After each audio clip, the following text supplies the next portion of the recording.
ఒకటి మాత్రం వాస్తవం, ఇవాళ నిజంగా చెప్పాలి అంటే ముఖ్యమంత్రి క్రిమినల్ వేస్ట్ అన్నాక మేమందరం బాధపడ్డాం. ఎందుకు? ఇదే ఇంజనీర్లు కదా ఇవాళ తెలంగాణలో చదువుకున్న ఈ పిల్లలే కదా ఎక్కడో అమెరికాలో కూడా రాణిస్తూ ఉన్నారు.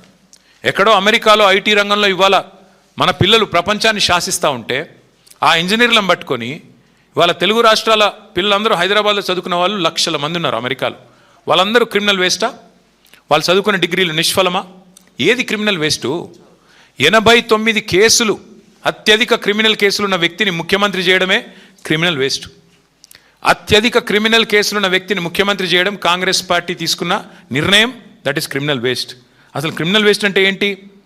రాహుల్ రేవంత్ కలిసి పంచిన గ్యారంటీ కార్డులు క్రిమినల్ వేస్ట్. రాహుల్ గాంధీ రేవంత్ రెడ్డి కలిసి ప్రకటించిన 13 డిక్లరేషన్లు, దట్ ఈస్ క్రిమినల్ వేస్ట్. కరువు టైంలో 100 టీఎంసీల నీళ్ళని కిందికి వదిలేయడం, దట్ ఈస్ క్రిమినల్ వేస్ట్. ప్రగతి భవన్ ఉండంగా రెండో Jubilee hills palace, body palace ఏదో కట్టాడు కదా 200 కోట్ల రూపాయలతో, దట్ ఈస్ క్రిమినల్ వేస్ట్. రాష్ట్రంలో గ్యారంటీలకు పైసలు లేవు, అమలు చేయడానికి డబ్బులు లేవు అంటూ బుకాయిస్తూ మరొక వైపు 200 కోట్లు ఖర్చు పెట్టి అందాల పోటీలు పెట్టడం, దట్ ఈస్ క్రిమినల్ వేస్ట్. అట్లాగే మెస్సీతో ఫుట్బాల్ మ్యాచ్ అని చెప్పి 100 కోట్లు తగలబెట్టడం, దట్ ఈస్ క్రిమినల్ వేస్ట్. కేవలం ఇవాళ బీఆర్ఎస్ నేతలను తిట్టడానికి, మా నాయకుడు కేసీఆర్ గారిని తిట్టడానికి మాత్రమే ప్రజల డబ్బుతో బహిరంగ సభలు పెట్టడం క్రిమినల్ వేస్ట్. అసలు రాష్ట్రానికి రేవంత్ రెడ్డి అనే ఒక సన్నాసిని ముఖ్యమంత్రి చేయడమే పెద్ద క్రిమినల్ వేస్ట్. ఇది వాస్తవం.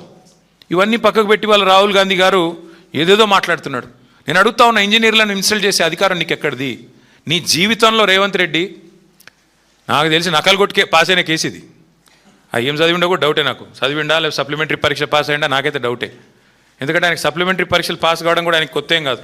అసెంబ్లీలో ఓడిపోయాడు, 3 నెలల తర్వాత వచ్చిన పార్లమెంట్లో సప్లిమెంటరీలో పొరపాటున గెలిచాడు. ఏం చదువుకున్నాడో ఎవడికి తెలియదు. ఆయన ఇవాళ మాట్లాడుతున్నాడు చదువుకున్న వాళ్ళ గురించి. ఏం మాట్లాడతాడు? ఆయనకంట తెల్ల కాగితం మీద అంట పిల్లలకి రాయడం రాదంట. నేను అడుగుతున్నా రేవంత్ రెడ్డి గారు, నువ్వు నింపగలుగుతావా నీ ఎలక్షన్ ఫారం అఫిడవిట్? ఏ ఛాలెంజ్ కంటే ఆ ఛాలెంజ్కి నేను రెడీ.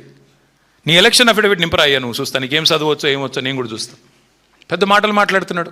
జీవితంలో ఒక పోటీ పరీక్ష రాసినావా?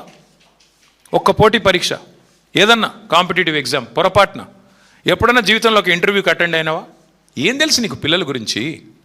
మేము కష్టపడి చదువుకున్నా. నేను కూడా జీమాట్ రాసిన, జిఆర్ఈ రాసిన, జవహర్లాల్ నెహ్రూ యూనివర్సిటీ ఎంట్రన్స్ రాసిన, ఆల్ ఇండియా ఎంట్రన్స్లో సీటు సంపాదించి పూనాలో పోయి చదువుకున్నా, అమెరికాలో పోయి చదువుకున్నా. ఎంతసేపు ఏడుపులు తప్ప వేరే వాళ్ళ మీద. ఒక్క ఇంటర్వ్యూ అటెండ్ అయిన ముఖమా నీది? ఒక పోటీ పరీక్ష రాసిన ముఖమా? పోనీ ఒక అప్లికేషన్ రాసే తెలివి ఉందా? నకలు కొట్టి పాస్ అయినవి గోడల మీద సున్నలు వేసుకుని బతికినోడివి. నీకే ఇంత ఉంటే మరి పిల్లలకి ఎంత ఉండాలా? ఇవాళ ఎవరయ్యా కట్టేది? ఇవాళ ముఖ్యమంత్రి గారు రయ్యమని తిరుగుతున్న ఫ్లైఓవర్లు కట్టింది ఎవరు? ఇంజనీర్లు కదా. హైదరాబాద్లో 42 ఫ్లైఓవర్లు కట్టింది ఎవరు? ముఖ్యమంత్రి కూర్చుంటున్న సచివాలయ భవనం కట్టింది ఎవరు? తెలంగాణ ఇంజనీర్లు కదా. ఇవాళ మీరు కదా ఇప్పుడు ఈ నిమిషం మనం మాట్లాడుతున్న ఈ నిమిషంలో ఎల్లంపల్లి నుంచి పైకి రివర్స్ పంపింగ్ ద్వారా ఇవాళ నీళ్లు లిఫ్ట్ చేస్తూ ఉన్నాం ఎస్ఆర్ఎస్పికి. ఎవరు చేసింది అది? ఇంజనీర్లు కదా. ఏం మాట్లాడుతున్నాడు ముఖ్యమంత్రి? మీ వెనకాలే ఉంది ఇక్కడ మీరు కూర్చునే కమాండ్ కంట్రోల్ సెంటర్ కట్టింది ఇంజనీర్లు కదా. అందుకే నేను అంటున్నా, ఈ మూర్ఖపు మాటలు ఎన్ని కట్టిన ఇంజనీర్లకి నాకు రేవంత్ రెడ్డి గారికి నేను చెప్పేది ఒకటే, ఈ ఇంజనీరింగ్ విద్యార్థుల కట్టడాలు తెలుసు, మీకు సమాధి కట్టడం కూడా తెలుసు. మీ పార్టీకి, మీ అంటే ఆయనకి కాదు, మళ్ళీ మీరు వేరే అనుకున్నారు, మీ పార్టీకి సమాధి కట్టడం కూడా ఆ పిల్లలే తప్పకుండా చేసి చూపెడతారు.